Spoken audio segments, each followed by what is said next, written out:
7:06, Nashville's Morning News on Super Talk 99.7 WTN. I want to get right to the Newsmaker hotline. Say hello and good morning to Senator Bill Hagerty. Senator, always great to have you on. There's so much in the news today. One of the things I find fascinating, and I just got done talking about in the previous hour, how the Democrats are targeting the 7th and the 5th districts here in Tennessee, those congressional seats. Of course, you know, Mark Green has retired. The other seat is Andy Ogles. Democrats are targeting them here in Tennessee, thinking they can flip them. One of the things that they are saying is that Donald Trump is, and I'm going to air quote this, deeply unpopular, especially when it comes to the big, beautiful bill. You and I both know, Senator, there are a lot of wins for the middle class in this bill, extending the tax cuts, of course, increasing the child tax credit, and reducing taxes for tips and overtime pay. Are you getting, from your vantage point as the junior senator for the state of Tennessee, that this is a deeply unpopular bill? No, I'm not. What you're hearing and what you're reciting, frankly, are just Democrat and partisan media talking points. Yep. And they've launched these talking points for months, even before we had the full construct of the bill put together. You can just hear the Democrats shrill, ringing their pearls and basically saying millions of people are going to die and this is terribly unpopular, et cetera, et cetera. When we see the impact of this move its way through the economy, it's going to be extraordinarily popular for the American economy and for most people in the middle class. If you think about it, Dan, the opportunity here to see our economy thrive is being translated right now into the stock market, all-time highs. The U.S. stock market is a forward-looking vehicle, but what we're seeing is a stock market that's on fire. The economy is going to be on fire, and I think we're going to be in a much better place come election time in 2026. So these shrill moves by the Democrats may help them raise money from certain disaffected people that are, they're still sore about their loss back in 2024. But President Trump is moving forward, and we're here to support him. And this big, beautiful bill has got a lot of incentive for capital investment. And Dan, as you well know, that capital investment will beget more jobs will beget more economic activity. That greater economic activity puts more money in the pockets of middle America, and it also generates more tax revenues, which will help us decrease the deficit. None of that's being captured here. None of it. One of the things that I always appreciate your opinion on, Senator Bill Hagerty, is foreign policy. Trump administration, of course, the president announcing a new weapons package through NATO for Ukraine, 100% tariffs on Russian goods and secondary sanctions on other countries as well that buy Russian imports.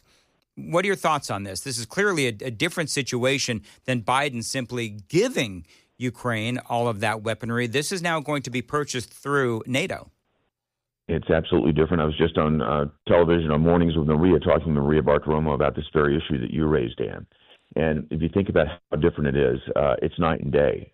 President Trump is actually utilizing European stockpiles. He's going to deplete their stockpiles, not our own. This is the way Joe Biden handled it, depleting American stockpiles, bypassing Europe. No, the Europeans are far more proximate to the risk. They're the ones that ought to be stepping up. So what they're going to do is deplete their stockpiles, support Ukraine, then Europeans are going to buy from America. So he gets a twofer in terms of getting more aid, more military aid, lethal military aid to the Ukrainians via Europe, and he gets Europeans taking, investing more in America, creating greater output for our defense production capabilities, and most importantly, he's taking the American taxpayer out of the equation.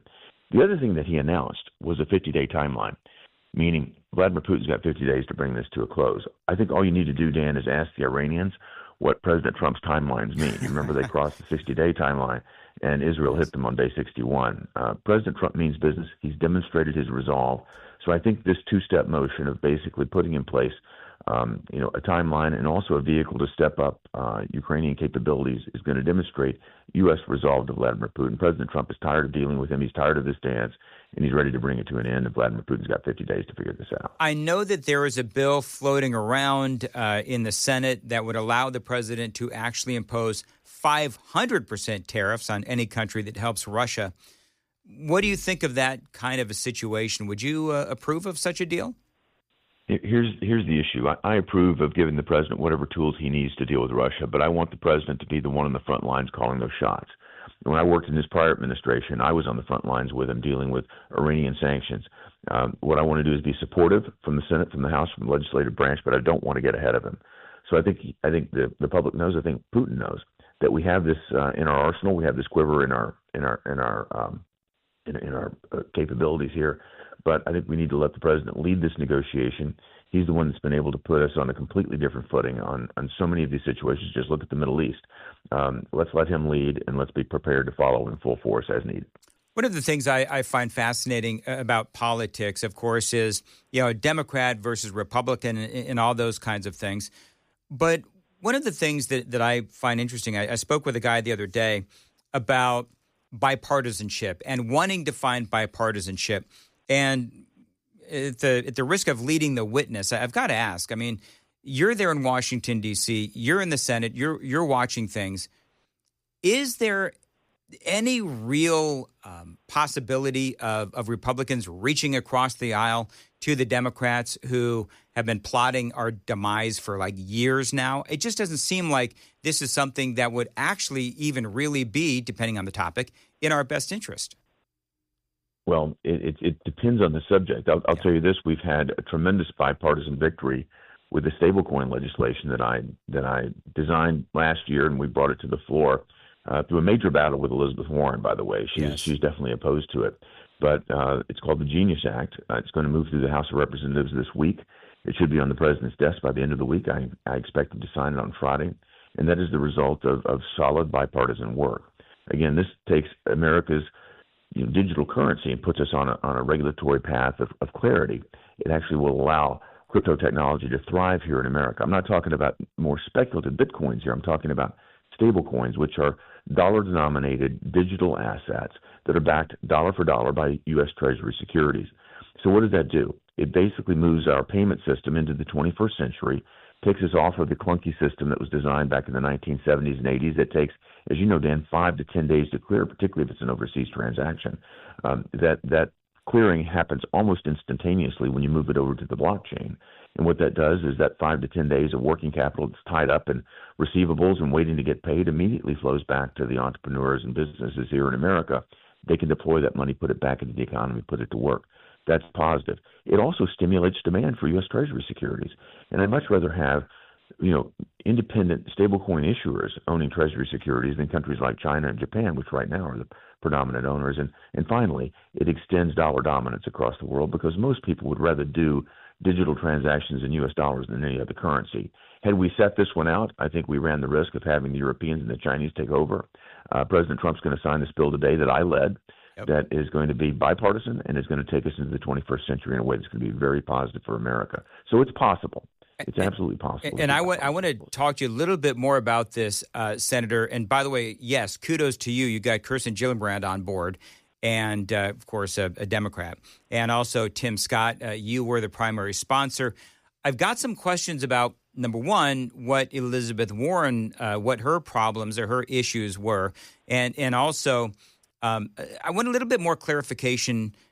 I mean, just because I don't think people really truly understand what a stablecoin is, and I think this stuff is fascinating. So I'm gonna ask you for a couple more questions here. Hold on, though. Got to check the roads very quickly on WTN. As far as your weather today, high of 93, possible thunderstorms as well. Appreciate you listening to Nashville's Morning News, and we do have Senator Bill Hagerty joining us. The Genius Act, your bill, and this stable coin. It's the Genius Act is the Guiding and Establishing National Innovation for U.S. Stablecoins Act of 2025.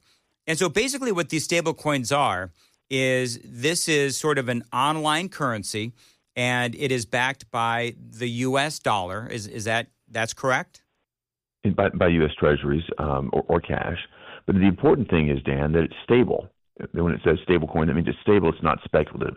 That means the value is pegged to the U.S. dollar. Mm-hmm. So it only moves with the dollar, and it's secured, again, as you mentioned, dollar for dollar with U.S. Treasury securities or in certain cases cash. But it's got to be completely backed, which makes it solid, which makes it transparent, and also makes it a currency that is going to be much more efficient and effective as it moves across these electronic payment highways. And again, I mentioned earlier that the system that we use today here in America to clear payments was designed back in the 1970s and 80s. It's relatively clunky compared to anything else today. And the new blockchain technology far more secure, far more efficient and fast. So this is going to take a lot of cost out of the system. It's going to take working capital that's otherwise tied up waiting. If you're running a small business, you'd rather get paid instantaneously rather than wait 10 days. And heaven forbid that the counterparty that you're waiting to get the payment from went bankrupt in the process.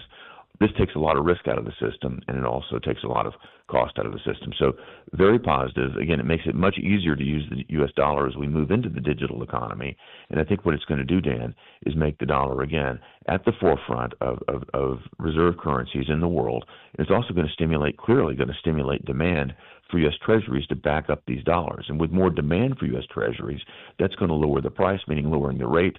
That's going to be good for everybody that's in the market trying to borrow money here in America, particularly the U.S. government. So I spend a good part of the morning reading about this. I'm going to be honest with you, Senator. It is a little mind-numbing, but I think I got it because it does all make sense. Elizabeth Warren, though, does have her concerns, and she says it's about, I'm going to air quote this, consumer protections. But I didn't really find any real details as to what her direct concerns were. So what are the pushback, or what has been the pushback to this deal? Here is the real concern. Elizabeth Warren led the charge. She's been opposing me at every step of the way. She fought me tooth and nail in the banking committee. She is the ranking Democrat, the most senior Democrat on the banking committee. And for 4 hours, she went back and forth with me trying to take this bill down. It didn't work. I actually brought half of her Democrats over with me, who voted with all the Republicans, to move this out of the Senate Banking Committee and put it on the floor.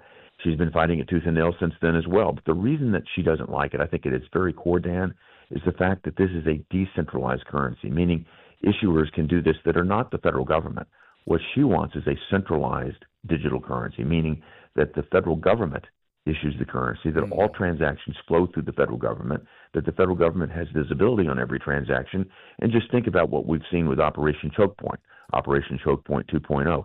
Dan, what could go wrong if the federal government had access and control of every one of our transactions? Well, just ask the Chinese, because this is exactly how the Chinese Communist Party does it. They have a central bank digital currency. This seems to be what Elizabeth Warren wanted. And by virtue of passing the stablecoin legislation, she will never get it, because this is, by definition, decentralized, and it will never be passed through as a centralized source like the federal government. All right, so the big question is, it's going to be voted on in the House this week. You say President Trump is going to sign it. Is it going to get through the House? Every conversation I'm having with my friends in the House, look, we're working it hard. There are always issues trying to navigate a complex environment like this, but I think it's going to move through the House. President Trump is ready to sign it. We've already scheduled a signing ceremony for Friday, so I think we're going to be in a good place. All right, Senator, always great to speak with you. Time always flies when I'm speaking to you, and have a great rest of the week. Dan. All the best. Thank you. All right, bye-bye. Senator Bill Hagerty there on Super Talk 99.7 WTN. Yeah, Joan, I don't know, Joan, if you saw me this morning at about 4:37, my head was in my hands, and I'm staring at the computer trying to understand what the heck these stable coins are. Oh, yeah. But you know what? It believe it or not, it makes a lot of sense. And I do get what Senator Hagerty is looking to do. And I think that it probably will pass the House of Representatives. The thing that I love most about that entire story is how he was able to drag a whole bunch of Democrats with him in a rare sign of bipartisanship. And, that had to tick off Elizabeth Warren. Yes. You know, instead of Which just gives you a little bit of pleasure, doesn't it? Well, you know, instead of the smoke signals that are always around her, the smoke was probably coming out of her ears. Yeah. That's what I said. All right, it is 7:21 on Nashville's Morning News on Super Talk 99.7 WTN. We do have a lot more straight ahead, including some illegal immigration. That is, of course, in the news almost every single day, and a whole lot more. By the way, don't forget Victoria Coates, foreign policy analyst with the Heritage Foundation, going to talk all about the nuts and bolts of what is going on with Donald Trump and Ukraine and Russia. A great story this morning. All of that straight ahead on Super Talk 99.7 WTN.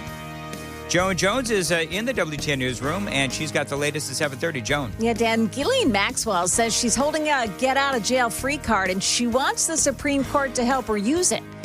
And all that hot and wet weather is leading to a scary little creature invading your home. All of that and more coming up here at 7:30 on Super Talk 99.7 WTN. 7:38, Nashville's Morning News on Super Talk 89.7 WTN 9901. I knew I shouldn't have done this, Joan. I did a callback. You know what a callback is, folks? So real radio professionals don't do callbacks. Callback is you mention something that you did earlier in the show, but you don't really give it the full context that you did the first time around. So I mentioned what in the world is wrong with all of these influencers, because I believe that some of these influencers are losing their ever-loving minds. And I did mention Tucker Carlson. I spoke about that quite a bit yesterday. Don't need to go backwards on that. I did mention Ben Shapiro. Oh, Ben Shapiro, people shouldn't be allowed to, shouldn't be retiring, whatever it was that he said. And Charlie Kirk. So I did talk about this. I did mention this. I'll go ahead and mention it one time again, where he is talking about how he is dropping the Epstein discussion from his show. This is what he said. Honestly, I'm done talking about Epstein for the time being. I'm going to trust my friends in the administration. I'm going to trust my friends in the government to do what needs to be done, solve it, balls in their hands. I've said plenty this last weekend. So if you guys want to see my commentary on it, that's fine. All right, so two things jumped out at me. Number one is he called the people in the administration his friends. You're never friends with the people, and far be it from me to tell Charlie Kirk how to do his job. But, I mean, you don't call it. I'm uncomfortable with anybody saying, well, my friends in the administration, I trust them to do their job. Really? Okay. Well, if that's how you roll, cool. And again, I'm not coming down on Charlie Kirk. Dude, is a lot more popular than I am, but it just feels weird. It just feels weird to say, I'm going to let my friends in the administration handle it. So, but that's what Charlie Kirk did. And I had my say on that earlier. I don't believe that politicians that we cover, I don't believe that they are our friends. And you certainly don't trust them to do anything. You've got part of our job is to call them out when we believe that, they've done wrong. And so that is what Charlie Kirk did. And I think some of these influencers are, I think a lot of people don't know how to deal with this whole Epstein thing. I don't think that they do. I think that even CNN is running with this story that that the Trump administration is trying to tell the people within the administration to let this whole Epstein thing die down. That is what, and I just looked up at CNN. They've got choice for 2024 GOP nominee. They've got Harry Enton. You sounded like by there for a second. You went, Yeah, no, I know. I'm reading. I love Harry Enton, and he's got this thing. Choice for 2024 GOP nominee, Donald Trump. Registered GOP voters by belief that Biden's 2020 win was not legit. If you voted for Donald Trump in 2024, 67% of you believe that Biden's 2020 win was not legit. 16% say that it was legit of people that voted for Donald Trump for 2024. Can I ask a question? Why are they doing this? Like, what benefit is it to CNN to regurgitate 2020 yet again? You know what they're doing. Are they, okay, here's my thing, Joan. Are they sucking wind so bad that they're going to relitigate January 6th all over again? Is that what we're going to do? I mean, if you want to do that, bring it on. Yeah. Because I can compare January 6th and that, what happened on that day and that whole thing. We can talk about that and then compare it to Joe Biden and the absolute astounding cover-up that we saw during his administration. So if you jackholes on the left, if this is really what you want to do, is you want to start relitigating 2020 yet again and start hounding us again about January 6th and all the insurrection and all that kind of stuff. If you want to start comparing notes and comparing who actually did the worst thing? People during 2020 and that whole January 6th thing, or the absolute astounding cover-up that we saw with Joe Biden and his cognitive decline? I could do that all day long. What is it the kids say? What is it Chris Hand always says? I'm here for it. I'm here for it. Hakeem Jeffries is out there saying, Americans deserve to know the truth about Epstein. You know why that is? Because they know, as I said earlier, because they know that there is a lot of controversy going on right now with the whole Epstein thing. So, for me, I don't really feel like I want to do the whole Epstein thing again. But part of the conversation here has got to be that, okay, Democrats, why are you now all of a sudden so interested in the Epstein list? Because you certainly weren't interested when you had the House, when you basically had the Senate with Kamala Harris being the tiebreaker, and you didn't really seem to care when it came to, Joe Biden being in the White House. And you didn't really care then. Now that it's really kind of I don't know if you'd call it a wedge issue, but whatever you would call it, a big controversy within the Republican Party. Now what the Democrats are trying to do is sort of poke the bear, if you will. And by the way, I love how Epstein didn't say anything except ouch. I love how Hakeem Jeffries says Americans deserve to know the truth about Epstein. Where was that thought that Americans deserve to know the truth when it came to Joe Biden's cognitive decline? Now suddenly the Democrats are they're looking out for the American people. The American people deserve to know the truth. Don't you know they deserve to know the truth about Epstein, but not about Joe Biden? Want to make sure everybody's on the same page, according to the Democrats.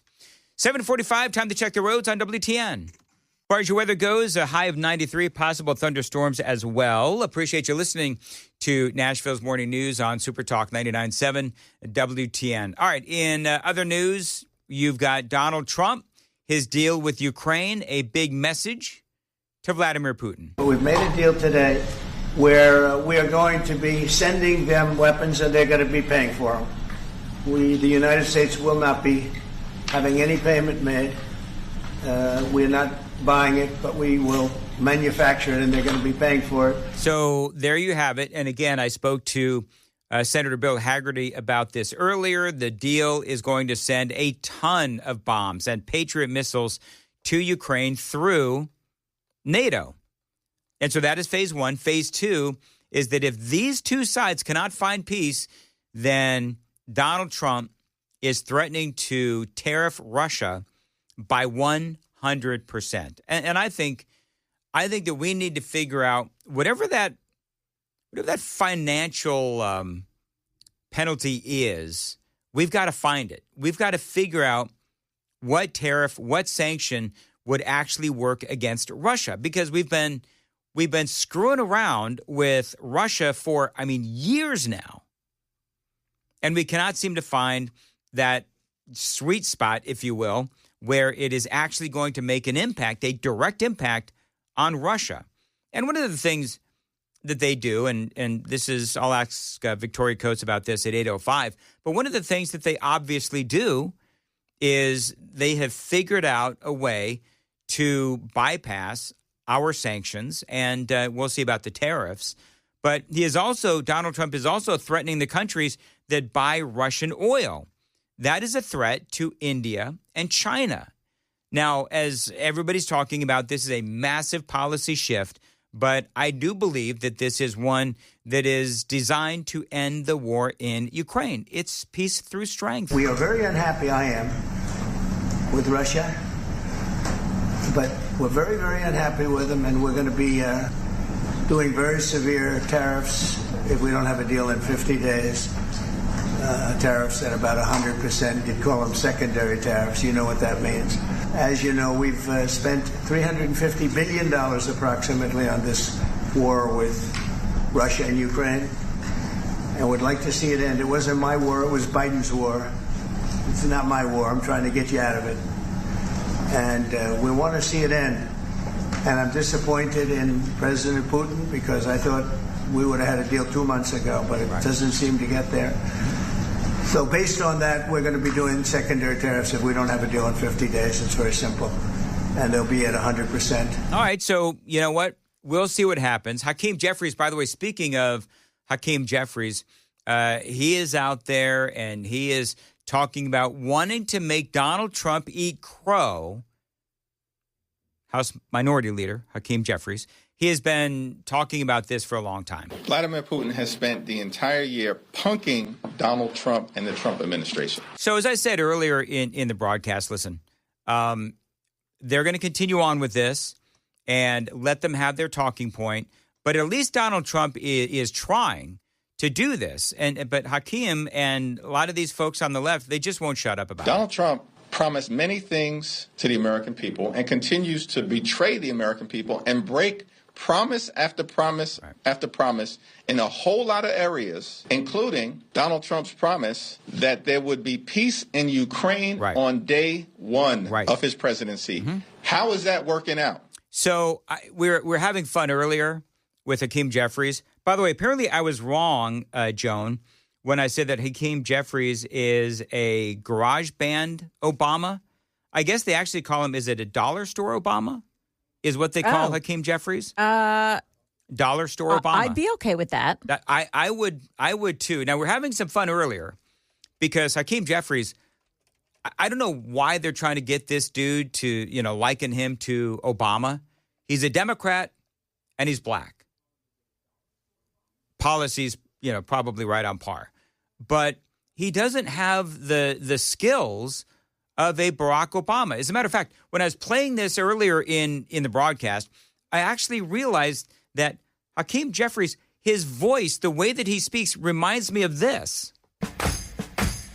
Remember when you ran away and I got on my knees and begged you not to leave because I Donald go Trump berserk? promised many things to the American people and continues to betray the American people and break promise after promise after promise in a whole lot of areas, including Donald Trump's promise that there would be peace in Ukraine on day one of his presidency. How is that working out? I mean, they sound exactly the same. It's the cadence. It's the cadence. Yeah. And it has been, since he really came into sort of my purview, I've been thinking, what does he remind me of? And it was that. Rush Limbaugh, many, many years ago. That was, I guess, the Ross Perot, theme song or whatever. And by the way, what is that song again, KGB? That is what? They Come to Take Me Away by Napoleon the 14th. Napoleon the 14th. So it sounds exactly like Hakeem Jeffries. On the super text line, they're saying that he's called the Timu Obama. The Timu Obama. Or Temu. I don't know how people say it. Timu. It's Timu. Timu? Timu. It's a very cheap, it's basically a cheap version of Amazon. Oh, I see. That's why it's Timu. It's the Wish replacement. That's a good one, yeah. Isn't that all that stuff made out of China, too? Like really cheap stuff made Yeah, out of China? it's like dirt cheap stuff, yeah. All right. Yeah, if you don't want a PS5, you can have the XS5, like that kind of stuff. It makes cheap knockoffs. So dollar store Obama, garage band Obama, Timu Obama, whatever. I wish somebody would, by the way, take Hakeem Jeffries away. It is 7:52. Nashville's Morning News on WTN. All right, Joan Jones has the news at 8. Joan.